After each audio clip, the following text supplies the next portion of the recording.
नमस्कार, मैं हूं रुपेश कुमार। राइट 24 न्यूज में स्वागत है। सिवान जिला के बरहड़िया पहुंचे हुए हैं। ये नरेंद्र मोदी विचार मंच से सारण प्रमंडल के उपाध्यक्ष की तरफ से एक महिला के घर पे पहुंचकर अपने संगठन को मजबूत करने में लगे हुए हैं। इसके विषय में जानकारी लेना चाहेंगे, कैसे वहां से चलकर और बरहड़िया पहुंचने का प्रयास किए और किस तरह से अपने महिला को अपने संगठन में जोड़ने का काम करें। इससे हम परिचय लेना चाहेंगे।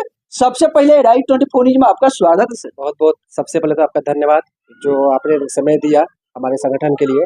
और आज मैं कहना चाहता हूं कि संगठन में नरेंद्र मोदी विचार मंच मिशन न्यू इंडिया जो है सबसे पहले महिला सशक्तिकरण पे काम करना चाहती है। अब उसमें हमारी जरूरत थी महिला की, जो हमारी टीम की जो आगे लेके बढ़ाए सिवान जिला के लिए और सारण प्रमंडल के लिए, जिन्हें आज मुझे मुलाकात हुआ शालिनी सिन्हा से, जो एक राइटर भी हैं और इनकी बहुत सारी किताबें जो है महिला। कई दिनों से मैं इनसे टाइम मांग रहा था, समय इनके पास भी नहीं था और हम ये लोग संगठन में लगे हुए थे, बिजी में थोड़ा व्यस्त थे, लेकिन आज हमारा समय आज मिला है और बहुत खुशी की बात है कि आज ये इनको मैं मंच से जोड़ने जा रहा हूँ, महिला मंच से, जो महिला जुड़ से आज जुड़ के ये काम करेंगी। और आज इनका स्वागत है। आज मैं इनको बुक देकर इनका स्वागत करता हूँ। आप देख सकते हैं किस तरह से यही महिला है कर्ण बरहड़िया आवास पे, और यहाँ पे सारण अनुमंडल के अध्यक्ष उपाध्यक्ष साहब यहाँ पहुंचे हुए हैं। नरेंद्र मोदी विचार मंच से अपने संगठन के लिए इस महिला को एक लेखक के रूप में जानी मानी महिला यहाँ उपस्थित हुई है। इस संगठन के माध्यम में इनके द्वारा आज जोड़ने का काम किया जा रहा है। इनसे भी कुछ बात करेंगे। आप तो बहुत अच्छा लग रहा है नरेंद्र मोदी विचार मंच से आज संगठन में आप आने का कष्ट किया और जुड़, क्या कहना चाहेंगे आप? मुझे बहुत अच्छा लग रहा है कि किसी संगठन से जुड़ के मैं अच्छा काम कर पाऊंगी। इससे ज्यादा खुशी की बात क्या है हो सकती है, जब आपको मौका मिले देश हित में काम करने के लिए, समाज को उत्थान के संदर्भ में काम करने के लिए, और एक लेखक होके, एक लेखिका होके, और आपको अच्छे मंच मिले, तो इससे ज्यादा खुशी की बात नहीं हो सकती। मुझे लगता है कि ये बहुत बड़ा मंच है। 24 न्यूज में स्वागत है आपका। आपका भी बहुत बहुत स्वागत और धन्यवाद कि आप यहाँ तक आए और मेरा इंटरव्यू ले पा रहे हैं यहाँ पे। तो सबसे पहले मैं अपने बारे में ब्रीफ करना चाहूँगी कि मेरा नाम शालिनी सिन्हा है और मैं एक पत्रकार भी रही हूँ। इसके साथ में लेखिका और ऑथर भी हूँ। मैंने पिछले साल भर में तकरीबन 4 किताबें लिखी हैं। एक नई किताब भी मेरी आ गई, मीडिया का AI अवतार। तो ये छोटा सा इंट्रोडक्शन है मेरा। और इसके साथ ही मुझे कुछ रिकॉर्ड्स मिला है। एक तो वर्ल्ड रिकॉर्ड मुझे हासिल हुआ है, youngest female writer with maximum diverse literary and journalistic form. The book of world record ने ये मुझे रिकॉर्ड प्रदान किया है। आपको बता दूं ताकि मतलब आम जनता ये समझ पाए कि ये रिकॉर्ड किस लिए दिया गया है। आमतौर पे जो लेखक होते हैं एक विधा पकड़ के लिखते हैं, जैसे कि आप जो है कहानी में या मतलब और किसी साहित्य की विधा, व्यंग हो गया, फीचर हो गया, तो तकरीबन 3-4 विधाओं में लोग लिखते हैं। लेकिन मैंने इनसे आगे जाकर 16 विधाओं में अपने लेखन कार्य को किया है, इसलिए मुझे मतलब ये उपलब्धि हासिल हो सकी है। इसके साथ ही मुझे oh my God book of India record की तरफ से भी मुझे मोस्ट प्रोलिफिक ऑथर के रूप में रिकॉर्ड मिला है और इंडिया बुक ऑफ रिकॉर्ड में भी मेरा नाम दर्ज कर लिया गया है। किस तरह से आपने इतना मेहनत कर कर वहां तक में आपने पहुंचने का काम किया? एक्चुअली मैं जब छोटी थी तो उसी समय राइटिंग का मेरे अंदर जो है हुनर था और मैं अपने आप लिखती चली गई। और फिर यहाँ से आगे बढ़ी मैं शिक्षा दीक्षा के लिए लखनऊ। तो वहाँ काफ़ी सारे मेंटर्स और गुरु मिले जिन्होंने मुझे परिष्कृत किया और इस क्षेत्र में मुझे बहुत योगदान दिया। मेरा बहुत मन था कि मैं आगे जाकर समाज के लिए कोई कार्य कर सकूँ, लेखन में बहुत अच्छा नाम कर सकूँ। तो मैं लिखती चली गई। और कहते हैं ना कि जब खिलाड़ी अपने खेल वाले दिन प्रदर्शन करता है तो लोग को उस दिन का वो जर्नी याद रहता है कि वो खेल में हैट्रिक मार रहा है, लेकिन पूरे साल उसने कितना प्रयास किया, कितने मतलब ठोकरें खाई, ये नहीं ध्यान देते हैं। तो वही है कि मेरा ये 13-14 सालों की तपस्या है जो आज रंग ला रही है। जी। अच्छा, किस तरह से अभी एक नरेंद्र मोदी विचार मंच के संगठन से आपको जुड़ा जाएगा, उस पे आपने कितने सक्रिय होकर उस काम को आगे बढ़ाने में काम करेंगे? पहले मैं किसी संगठन से नहीं जुड़ी, आपको स्पष्ट तौर पे मैं बता दे रही हूँ। और किसी संगठन से जुड़ने का मतलब है कि आप सामूहिक रूप से किसी कार्य के लिए ज़िम्मेदार हो जाते हैं। और मुझे लगता है कि समूह में बहुत बड़ी शक्ति होती है। एक जन समूह सैलाब ला सकता है।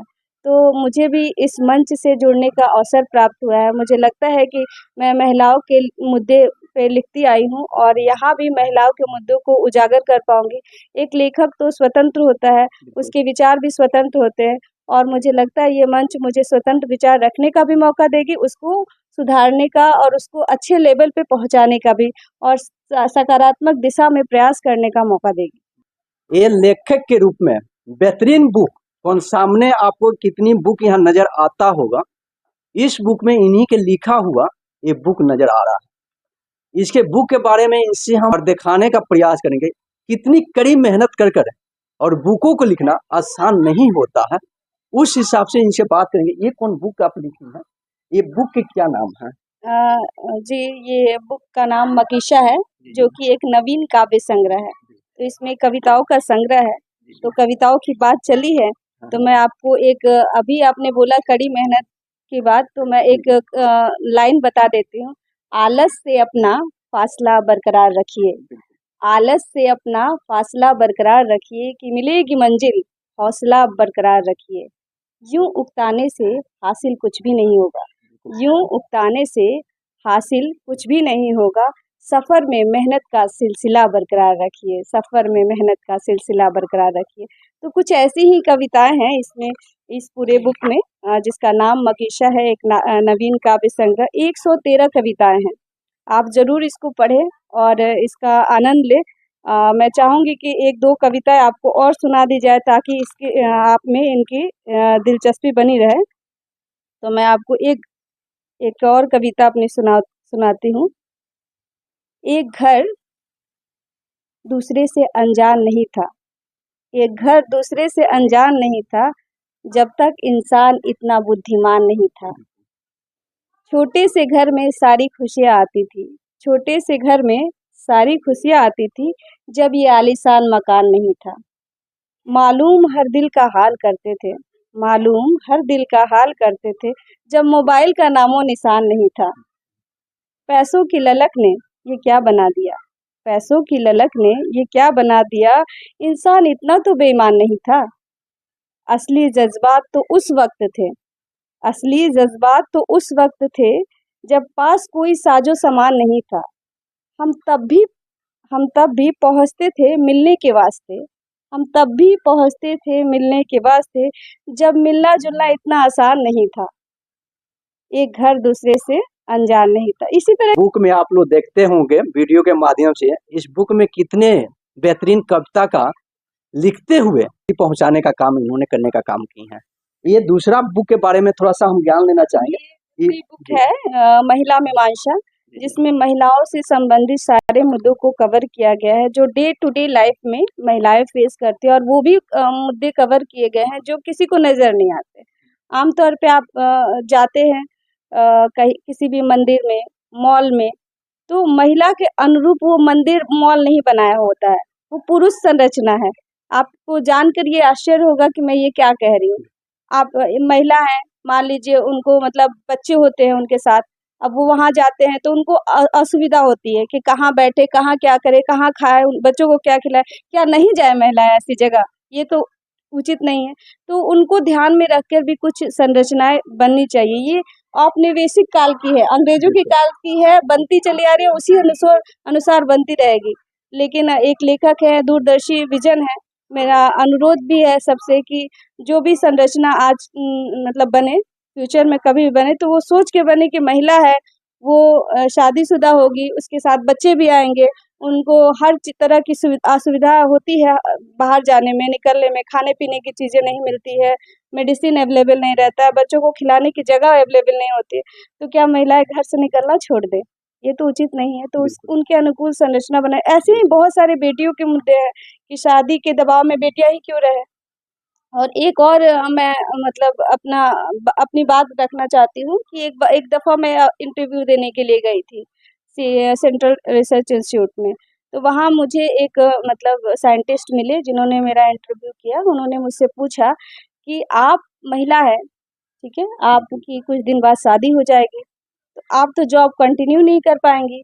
तो हम क्या है कि शादी तो पुरुषों की भी होती है, तो वो कैसे जॉब कंटिन्यू कर लेते हैं, ठीक है, तो सामंजस्य बनाना चाहिए। मैंने ये बोला, उसी वजह से उन्होंने मुझे जॉब पे नहीं रखा, लेकिन फिर मैं दूसरी बार कड़ी मेहनत करके गई, फिर मैं वहाँ सेलेक्ट हो गई।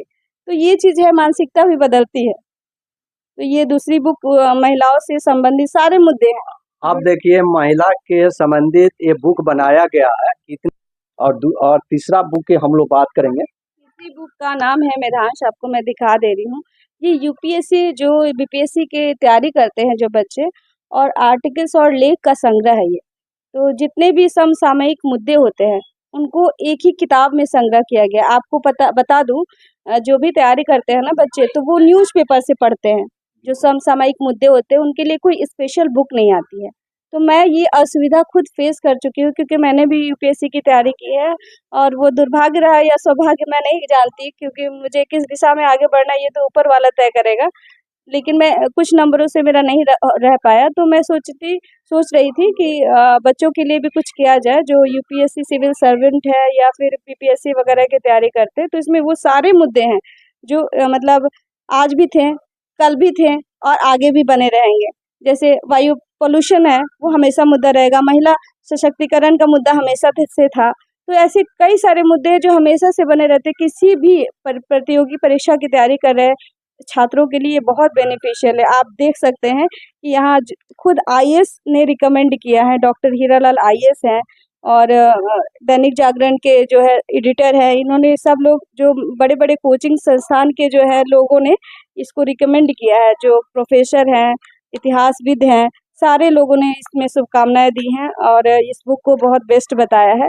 और इस जैसे पहला ही चैप्टर है बीटा पीढ़ी का आगाज, ठीक है, तो इस तरह के चैप्टर है आज़ादी का असल मतलब क्या है। तो ये सारे मुद्दे हैं जो सदाबहार रहते हैं, हमेशा काम आएंगे। तो इसको मतलब इस उद्देश्य से लिखा गया है सर। अब हम लोग चौथे बुक की बात करेंगे। ये इसका इंग्लिश वर्जन है मेधांश का ही, क्योंकि इंग्लिश जो प्रतियोगी परीक्षा की तैयारी करते हैं इंग्लिश वाले, तो थोड़ी कठिनाई होती है, इसलिए उनको इंग्लिश में ट्रांसलेट कर दिया गया। एक और बुक है जो आपको बाद में रिवील करूंगी, वो बुक आ गई है, मीडिया का एआई अवतार नाम है। आजकल आर्टिफिशियल इंटेलिजेंस का युग है और मुझे नहीं लगता है कि इतनी जल्दी कोई अभी किताब आई होगी। मेरे नज़र में तो अभी नहीं है, मतलब सिवान में मैंने बुक स्टोर पे सर्च भी किया तो एआई पे अभी कोई बुक नहीं है। तो मैंने इस बुक को लिखा हुआ है, वो पब्लिश भी हो गई है, जल्द ही मतलब आप लोग के सामने रिवील हो जाएगी और मैं शायद न्याय कर पाऊंगी इस मंच के साथ। चलिए, शायद हमने न्याय कर पाऊंगी इस मंच के साथ।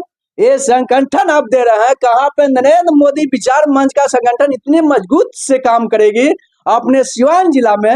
सिवाने जिला नहीं, हम लोग अभी किस तरह से इन्होंने सारण प्रमंडल देखने जा रहे हैं, वो सारण प्रमंडल जिले के बात किया जाए, उस तरह से इन्होंने मजबूती के साथ किस तरह से महिला कौन है, एक लेखक के रूप में कितनी सारी किताबें, कविता के रूप में एक मनोरंजन के साथ इन्होंने लिखने का काम की है। ये सही अगर संगठन में अगर काम करना चाहेंगे, कितनी सारी समस्या है, गरीब अमीर सबको एक साथ मिलाकर चलने का काम करेंगी। आप लोग बने रहे, पल पल का खबर है सही हमने राइट न्यूज के माध्यम से दिखाते रहते हैं आपको। इतना मजबूती के साथ इस चैनल को इतना दबाकर शेयर कीजिए, चाहे लगे हाँ कोई मेरा संगठन काम कर रहा है, वो भी बड़े पैमाने पे। आप लोग बने रहे राइट 24 न्यूज में। नमस्कार।